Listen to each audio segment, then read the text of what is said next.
Morning everyone. Now we will discuss about roots of a plant. Yes, roots are an important part of a plant.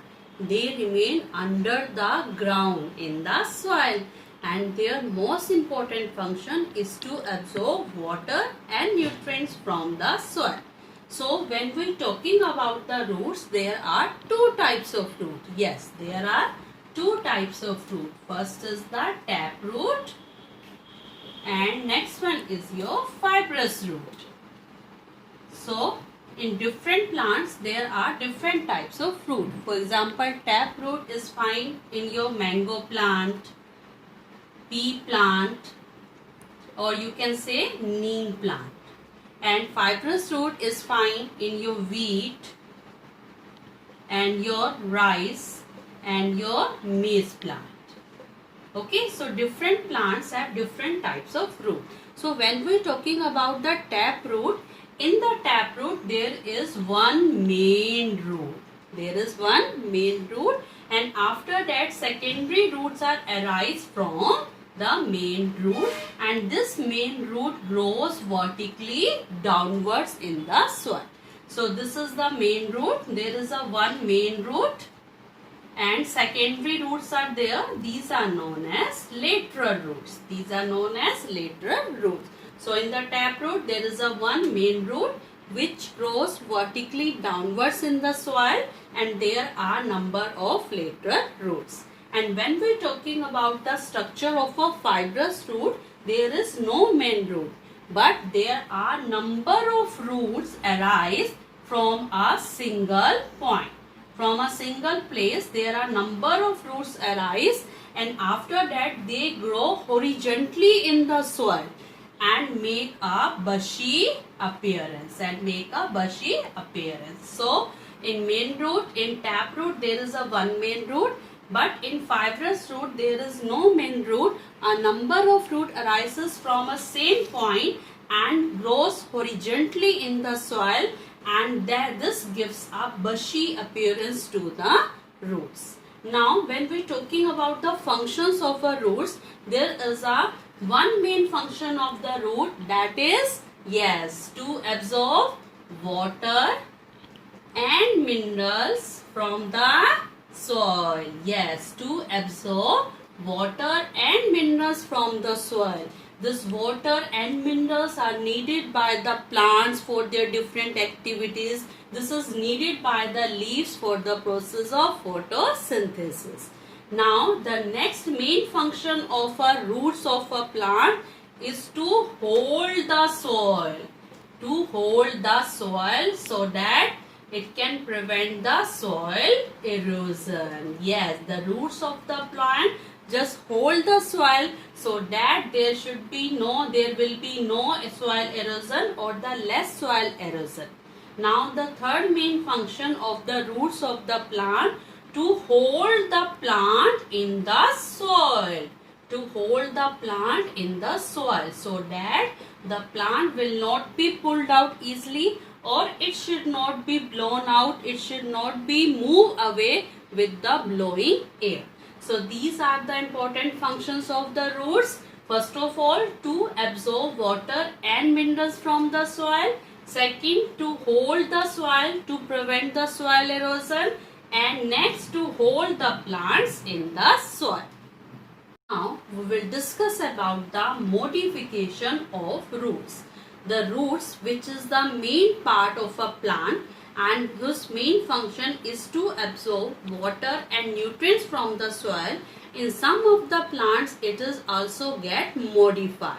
So let us see. So the one main important modification of the root is to store food. Yes, your radish, carrot, turnip, sweet potato, had you eaten? These are the swollen roots. Yes, in these plants food is stored into the roots. The roots become swollen to store the food. For example, in radish and carrot, there is a food stored in the taproot. The food stored in the taproot and it becomes swollen. And in the same way, sweet potato is an example of the food stored in the fibrous root. So in different plants, the food can be stored in their roots. Now the next important function or the next modification of the leaf of the roots to give the extra support to the plants. Yes, for example, in the banyan tree.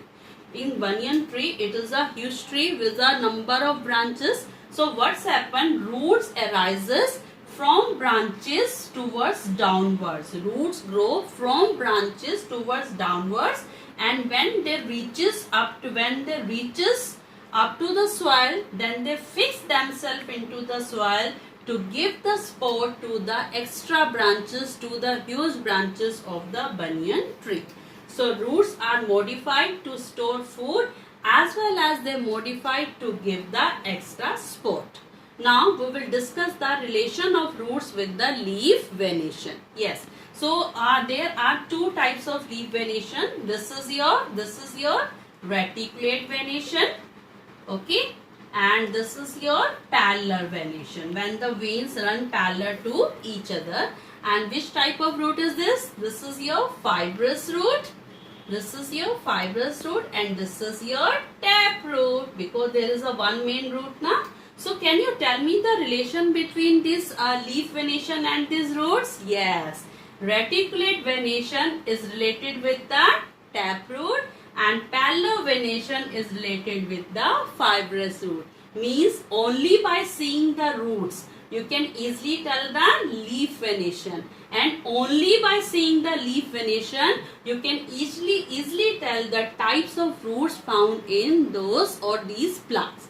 Okay, so these are the different modification of the roots, and this is the relation of the roots with leaf venation.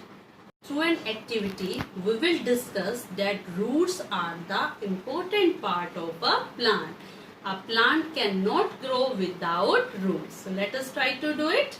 Okay, for this activity, we need 2 pots with soil. We need 2 pots with soil and label them A and B. Now take the 2 herbs of the same size. Take the 2 herbs of the same size and with proper root system. Now place the 1 herb with proper root system in pot A and water them. Sufficient amount of water them. Now take the next plant and cut their roots. Means place the plant without roots in pot B and water them regularly. After 2 to 3 days, okay, you will see the plant in the pot A. The plant in the pot A grows well, but you will see that the plant which is in the pot B will die, because in the pot B there are no roots of the plant, and if there are no roots, no absorption of water and minerals from the soil. So this activity proves that roots are must for the plants, because as you have seen, in pot A we had just placed the plant with roots, and in pot B we had placed the plants without roots. In pot A the plants grows well, but in pot B the plant died. Okay, now there is one more activity which proves that plants, you can say that roots hold the soil as well as plants. Okay, so for this activity again we will need 2 pots, the pot A and pot B. So take 2 pots with soil, pot A and pot B. Now take the maize seeds and gram seeds. First of all, water the soil, and after that put the maize seed, place the maize seed in the pot A and place the gram seeds in the pot B, and let's wait up to the process of germination. Means after 4 to 5 days or 6 to 7 days, when the new seedling will start to arise from the seed. Okay, now try to pull out that seedling. You will see you can easily pull out that seedling, because at this time there is no proper, you can say no roots are not so developed, but the same, let them grow for 1 more week. After 1 week, when you try to just pull out the same seedling, you will feel that it is difficult to pull out from the soil.